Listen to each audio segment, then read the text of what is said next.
Definición. Bueno, pues el Alzheimer es un trastorno neurodegenerativo que provoca que el cerebro se atrofie y que las neuronas cerebrales mueran.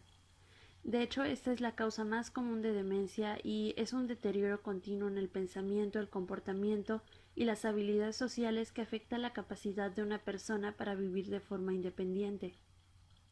Hay muchos síntomas en esta enfermedad, pero el principal identificado es la pérdida de memoria, suficientemente grave que afecta la capacidad para funcionar correctamente en el hogar, en el trabajo o para disfrutar de los pasatiempos favoritos. Las causas exactas no se conocen totalmente, pero básicamente se debe a que las proteínas del cerebro, o sea las placas amiloides y los ovillos, no funcionan con normalidad. Esto interrumpe la sinapsis de las neuronas, así que se dañan y mueren, es decir, que es causada por la muerte neuronal. Además, hay muchos factores de riesgo asociados con esta enfermedad. La edad es el principal factor de riesgo conocido para la enfermedad de Alzheimer, ya que la mayoría de las personas que la padecen son adultos mayores.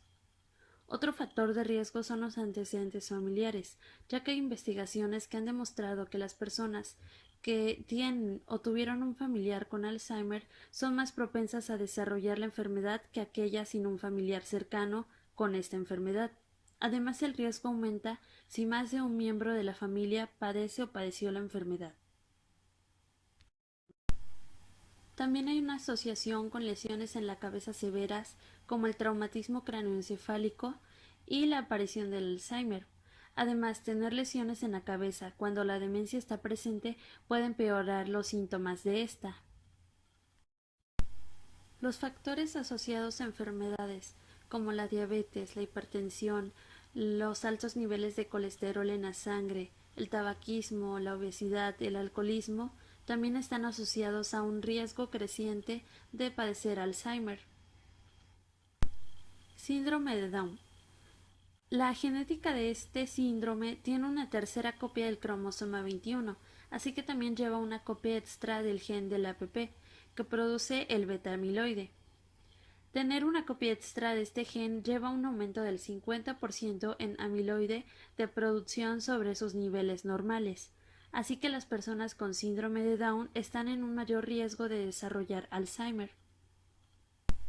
Otros factores de riesgo asociados son el sedentarismo, los patrones de sueño deficientes como el insomnio y la depresión. El Alzheimer tiene tres etapas: leve, intermedia y severa. Desde la primera etapa van a empezar a manifestarse síntomas, y estos van a aumentar a lo largo de toda la enfermedad. En la primera etapa va a manifestarse un deterioro sutil de la memoria, como olvidar acciones recientes, la fecha, el día, la hora, una conversación o preguntar repetidamente lo mismo. También van a haber cambios sutiles en el humor o comportamiento anormales, como la ansiedad y la confusión. Y síntomas cognitivos, como dificultad para tomar decisiones y organizar. El olvidar cosas es una parte normal del envejecimiento, pero cuando llega a ser rutinario es un signo de demencia. En la segunda etapa, el deterioro de la memoria es moderado, ya que olvida los nombres de las personas cercanas y no reconoce familiares ni amigos. También aumentan sus cambios de humor. Sufre ansiedad, frustración y tiene signos crecientes de comportamientos repetidores o impulsivos. También le cuesta más comunicarse y expresarse con los demás, lo que se llama afasia. Tiene alucinaciones y delirios en algunos casos. Desconfía de los demás, se desorienta en tiempo y espacio, incluso puede llegar a desconocer su propio hogar. Sufre depresión, insomnio y incontinencia urinaria. En esta etapa las actividades de la vida diaria se empeoran, se vuelve incapaz de realizarlas solo, así que los pacientes requieren generalmente un cierto nivel de cuidado y de ayuda. En la tercera etapa, que es la etapa severa, hay un agravamiento de todos los síntomas anteriores. Además, pierde habilidades motoras, como la capacidad de sentarse o incluso caminar. Se aíslan socialmente, incluso de la familia, se vuelven agresivos, especialmente con los cuidadores, y dependen totalmente de otra persona. Para el diagnóstico se va a realizar un examen físico y exploración neurológica en busca de cualquier síntoma o factor asociado con el Alzheimer. En la exploración neurológica se va a evaluar los reflejos, el tono muscular y la fuerza, la capacidad para levantarse de la silla y caminar por la habitación, los órganos sensoriales como el sentido de la vista y la audición, la coordinación y el equilibrio. También se va a realizar una evaluación del estado de ánimo y del estado mental. Esta se realiza por medio de una entrevista para evaluar la memoria, la capacidad de resolver problemas simples y otras habilidades del pensamiento. Se puede hacer, por ejemplo, a través de preguntas personales, por ejemplo, su nombre, su estado de ánimo, el nombre de sus hijos, dónde vive o una cuenta sencilla.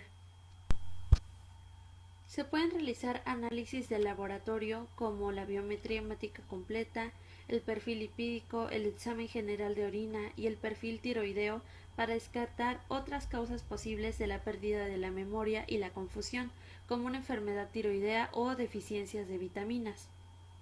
Y también se va a hacer un diagnóstico por imagen, que puede ser una resonancia magnética, una tomografía computarizada o un electroencefalograma. Tratamiento. Hoy en día no existe una cura para esta enfermedad, pero los tratamientos pueden ayudar a reducir algunos síntomas. Existen tres tipos de medicamentos que son utilizados para tratar los síntomas cognitivos de la enfermedad. Los primeros son los inhibidores de la colinesterasa, que permiten la comunicación entre las neuronas. Entre ellos están el donepezilo, la ribastigmina y la galantamina. Los segundos regulan la actividad del glutamato, por ejemplo, la memantina, y los terceros cumplen ambas funciones, por ejemplo, el donepezilo y memantina. En el tratamiento farmacológico para tratar los síntomas del comportamiento se utilizan antidepresivos como sertralina y antipsicóticos atípicos como quetiapina. Casi siempre los cambios de comportamiento se originan por cambios en el entorno, por ejemplo, ir de viaje, recibir visitas, ir al hospital, incluso pedirle a la persona que se bañe o que se cambie sus prendas o mover de lugar algunas de sus pertenencias personales. Esto las puede alterar, y hay que recordar que son personas que como poco a poco pierden la capacidad para comunicarse, hay que controlar de forma periódica su comodidad y anticiparse a sus necesidades. Como medida de prevención, el adulto mayor puede reducir el número de factores de riesgo a través de terapia física, como hacer ejercicio, bailar o dar una caminata, conforme a sus capacidades físicas, llevar estilos de vida saludable, alimentarse sanamente, hidratarse y evitar el consumo de alcohol y tabaco. Llevar terapia ocupacional, como leer, regar las plantas, realizar actividades de higiene personal, actividades manuales. Mantener su mente ocupada por medio de la ludoterapia, por ejemplo, jugar juegos de mesa en familia o en clubs, como la lotería, cartas, ajedrez, memoramas, etc. Y llevar un control de enfermedades crónico-degenerativas que tenga. Además, evitar la soledad y el aislamiento, y ser una persona socialmente activa.